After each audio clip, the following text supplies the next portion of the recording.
But let's start first off. This is our first chance to talk with you since your Q3 financial report last week. Wider than expected loss.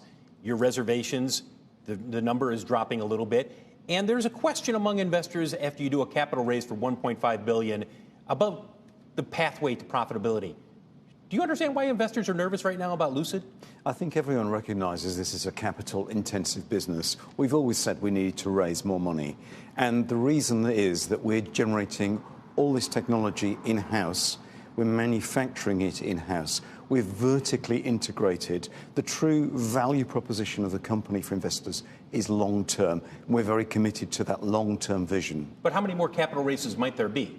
Nobody expected this $1.5 billion. Are you confident this is the last one you'll need on the road to profitability? We'll need a number of raises. We need to raise billions of dollars to get there. This is a long-term play, a vertically integrated operation. Let me stop you for a second before we talk about the touring. A number of capital raises are in your future. So if you're an investor, you're looking at Lucid right now and saying, how do I know how much dilution is coming in the future?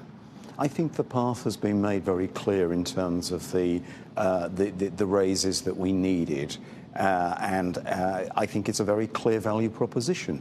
We have a long-term value proposition based upon integrated, vertically integrated technology, a 10-year plan.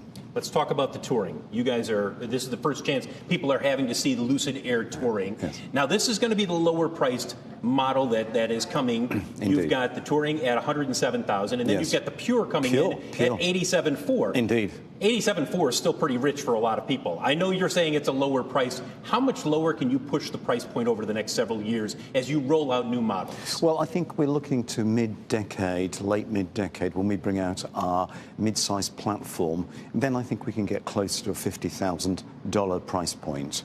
But I think this is an incredible value proposition in that place in the market for a luxury automobile with incredible performance and incredible range. If you look at the Touring behind me here, this has an EPA estimated range of 425 miles. Only a Lucid has more range. And even the Pure at 87,400 has an EPA certified range of 410 miles. Only a Lucid has more range. I want to ask you about where we are in the industry as far as EV startups. You bristled when you walked in and we met this morning. You said, quit calling us an EV startup. But a lot of people are looking at you guys, Rivian, Fisker, and they're saying there's got to be consolidation at some point. Do you expect consolidation soon within the EV market? That's an interesting one, Phil. I mean, there are historical precedences within the auto industry for consolidation. I don't recall many of them working very well. What I really think, and I'm a great proponent of, we've got the world's best technology. We can license that technology to other companies that don't have that place, that don't have that position on the EV train that's about to leave the station. Vaporware, as you would say. Some of them, yes. Any you would like to name, or at this point? Oh, no, I'm far too kind. We'll leave it at there. By the way, the Sapphire over here, am I correct? 1.89 seconds, 0 to 60? 1.89 to 60. It's a superb driving machine, and I'm really satisfied with the performance.